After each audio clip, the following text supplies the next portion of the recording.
Welcome back to the Sports Source. This segment brought to you by Calhoun's. Football season is almost here. You should make Calhoun's part of your football season, as I've told you before. Right there it is. That is the Feed 5, and you also have a Feed 10 family pack. Do it for your tailgate or your indoor viewing party, but especially high school football, man, you can be the star of your high school show. Just bring the food that Calhoun's provides, ribs or barbecue. All the sides that you love at Calhoun's, you get them right in the box. They provide the napkins, the utensils, anything you could possibly imagine, right in a simple box. And as Chuck always points out, because he's Mr. Environment, then you just put the trash back in there and you carry it away. Exactly. So you're not just throwing it out your car window on the way home. So anyway, Calhoun's, the Taste of Tennessee, Feed 5, Feed 10 family pack, great for tailgating all fall long. All right, a lot of time and energy spent on whether or not Trey Smith will be cleared, as I mentioned twice already. If he's cleared, should he play? And I'm not saying that do you trust the doctors, that kind of thing. Of course you trust the doctors. That's what you're going by. But if this is your son, if this is your little brother, cousin, whatever, where are you on this situation? Because for me, blood clots in the lungs are pretty serious, obviously. UT's not taking any chances, wisely. They want complete sign-off from the family before anything goes. They've got a regimen put together for Smith. If it's me, I would probably, as much as the young man wants to play, and personally I hope he can play, I would love for them to say, healed, he's good.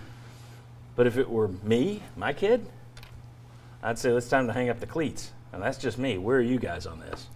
Well, I think a lot of people are going to say it. You got to know about the medical clearance. Sure. You have to have that documentation. You've got to go over it. And then for Trey, I also want to know he's going to be able to play it close to the level he was before. Because you don't want him to get out there and be 50% of what he was, because he was having trouble catching his breath before.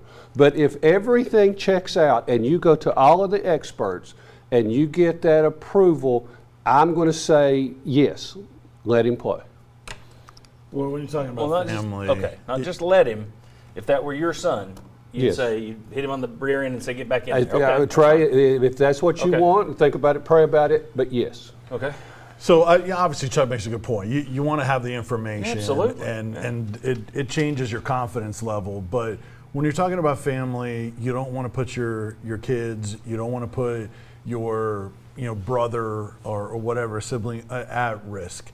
And that, to me, that's so powerful. He's a smart kid. He can do so many things to impact society and probably still enjoy himself as much as he'd want to do it. I would say for family, I would encourage him not to. I've got to preface this with, if it's as we think it is, I would be cautious and lean toward not having him play. But I'm thinking if he's cleared, there might be more to the story than we know right now. I don't know that, and obviously we'll find out hopefully more if he is cleared. But I'm wondering if there's any doctor out there that would clear him, if it's really just as simple as blood clots in the lungs being diagnosed twice, and that's still the concern. I mean, we've seen other athletes go through this before. Look at Chris Bosh, that situation. There's not much of a history of guys like that returning to sports, so maybe there's more to the story if he is going to be cleared. And we still don't know yet if he is, but if he's cleared, I would think there's maybe a reason. So I would lean that way towards saying maybe there's more to the story that we don't know. But as presented, yes, I would lean toward not having him play. From what I don't know the family, but from what I know about them, it's a good family. It's and he's a smart guy. He's in other words, this family's fortunes do not depend on him playing pro football and making a lot of money.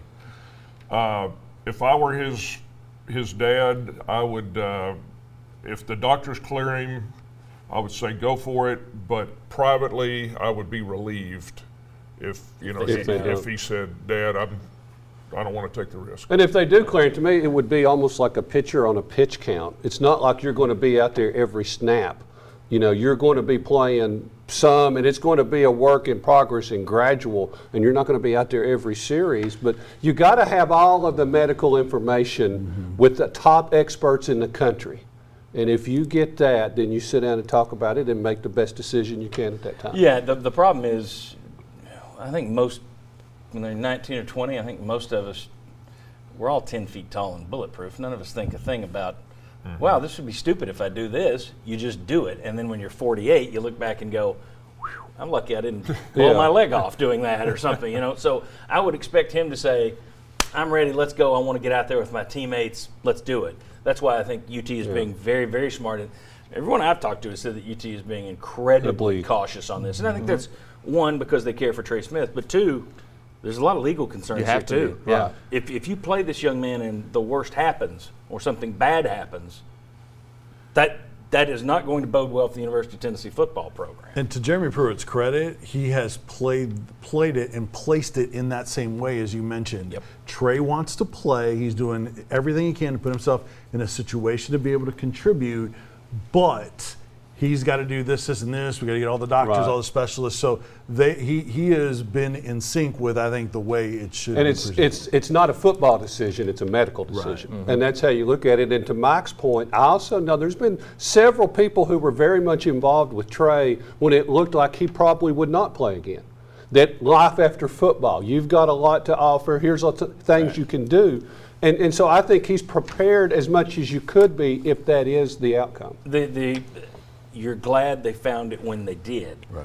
I hate that it popped up when it did. If this had popped up after next year, or heck, after this year, if he'd played like he did as a freshman last year and did the same this year, Right. he'd be a millionaire and could walk away.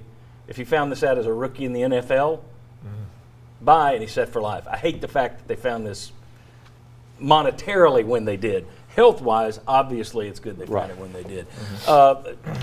Here's, as we've said a million times, here's wishing him the absolute best. Hope he gets completely cleared.